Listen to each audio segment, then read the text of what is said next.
दिल्ली विधानसभा चुनावों में आम आदमी पार्टी की करारी हार के बाद सियासी हलचल तेज हो गई है। यूं तो सारा इल्जाम बीजेपी पर लगाया जा रहा है कि उसने पार्टी तोड़ने का काम किया है, क्योंकि ये सिर्फ सत्ता की लड़ाई नहीं बल्कि ये लड़ाई अस्तित्व की लड़ाई हो चुकी थी। एक तरफ जहां आम आदमी पार्टी एक बार फिर सत्ता में आना चाहती थी, तो वहीं दूसरी ओर बीजेपी सत्ता पर अपनी वापसी का पूरा जोर आजमा रही थी। आखिरकार 27 साल बाद बीजेपी का सत्ता वापसी का सपना भी पूरा हुआ, लेकिन अब केजरीवाल और आम आदमी पार्टी को लेकर ये कहा जा रहा है कि कहीं अब आम आदमी पार्टी का हाल शिवसेना जैसा तो नहीं हो जाएगा।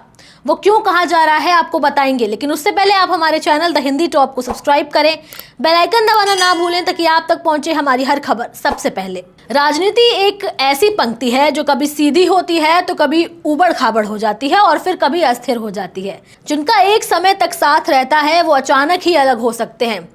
ऐसे ही है राजनीति भी। शिवसेना और बीजेपी का गठबंधन महाराष्ट्र की राजनीति में सालों से चर्चा का मुद्दा था।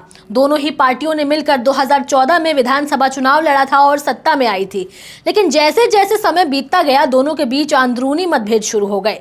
सबसे बड़ी वजह थी नेतृत्व का विवाद। बीजेपी ने जब 2019 में महाराष्ट्र के विधानसभा चुनावों में शिवसेना को सम्मानजनक सीटें देने के बजाय केवल एक ही छोटा सा हिस्सा दिया, तो शिवसेना ने महसूस किया कि पार्टी का सम्मान और स्वाभिमान खतरे में है। इसके बाद शिवसेना ने अपना रास्ता बदल लिया और महाविकास अघाड़ी का गठन हुआ, जिसमें कांग्रेस, एनसीपी जैसे दल शामिल हुए। इस टूट की वजह केवल राजनीति नहीं बल्कि ये दोनों दलों के बीच वादों, अधिकारों और सम्मान की लड़ाई भी थी। परिणाम स्वरूप शिवसेना ने बीजेपी से हाथ मिलाने के बजाय महाविकास अघाड़ी में शरण ली और ये बदलाव महाराष्ट्र की राजनीति में एक नई दिशा लेकर आया। अब ये सवाल उठता है कि क्या आम आदमी पार्टी और उसके प्रमुख अरविंद केजरीवाल का भी वही हाल होगा जो शिवसेना का हुआ? क्या दिल्ली और पंजाब में अरविंद केजरीवाल और भगवंत मान के रिश्तों में खटास आएगी, दरार आएगी, जैसा कि शिवसेना और बीजेपी के बीच आई थी?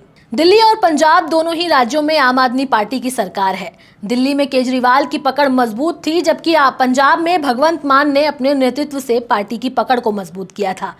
लेकिन पंजाब में भगवंत मान और केजरीवाल के रिश्तों में जो तनाव बढ़ रहा है वो कई और सारे सवाल खड़े करता है। पंजाब के मुख्यमंत्री भगवंत मान, जिन्हें दिल्ली में आम आदमी पार्टी के दिल्ली मॉडल के कारण मुख्यमंत्री बनने का मौका मिला, अब वो धीरे धीरे अपनी स्वतंत्र पहचान बनाने की कोशिश कर रहे हैं।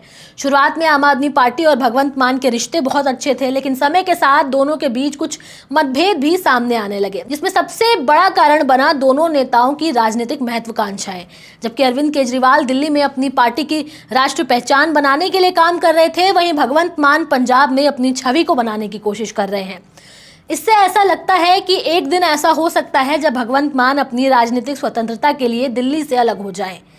इस दरार की शुरुआत तब हुई जब पंजाब में कुछ फैसलों को लेकर भगवंत मान ने केजरीवाल से अलग दिशा में कदम उठाने की कोशिश की।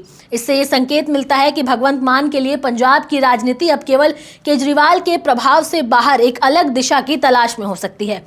यदि ये दरार बढ़ती है तो आम आदमी पार्टी और भगवंत मान के बीच का गठबंधन भी टूट सकता है। जैसे शिवसेना ने बीजेपी से अलग होकर महाविकास अघाड़ी का गठन किया, वैसे ही आम आदमी पार्टी अगर भगवंत मान के साथ किसी मतभेद की स्थिति में आती है तो पार्टी को नए गठबंधन बनाने के लिए मजबूर कर सकती है। पंजाब में आम आदमी पार्टी की कमजोर स्थिति और भगवंत मान की बढ़ती स्वतंत्रता को देखते हुए ये संभव हो सकता है कि भगवंत मान किसी और राजनीतिक दल के साथ मिलकर अपनी ही एक अलग सरकार बनाने का विचार करें। राजनीति में समय और परिस्थितियां तेजी से बदलती हैं। शिवसेना और बीजेपी के बीच की टूट ने ये साफ कर दिया था कि कभी भी कोई गठबंधन स्थायी नहीं है। अब सवाल ये है कि क्या आम आदमी पार्टी और भगवंत मान के रिश्तों में भी ऐसा होगा? क्या पंजाब में आम आदमी पार्टी और भगवंत मान के बीच ऐसी स्थिति उत्पन्न होगी जैसे महाराष्ट्र में शिवसेना और बीजेपी के बीच आई थी? बहरहाल इस वीडियो में इतना ही। अब इस वीडियो पर आपकी क्या राय है आप हमें कमेंट सेक्शन में ज़रूर बताएं। हमारे चैनल द हिंदी टॉप को सब्सक्राइब करें, हमें एक्स यानी ट्विटर, फेसबुक और इंस्टाग्राम पर भी फॉलो करें।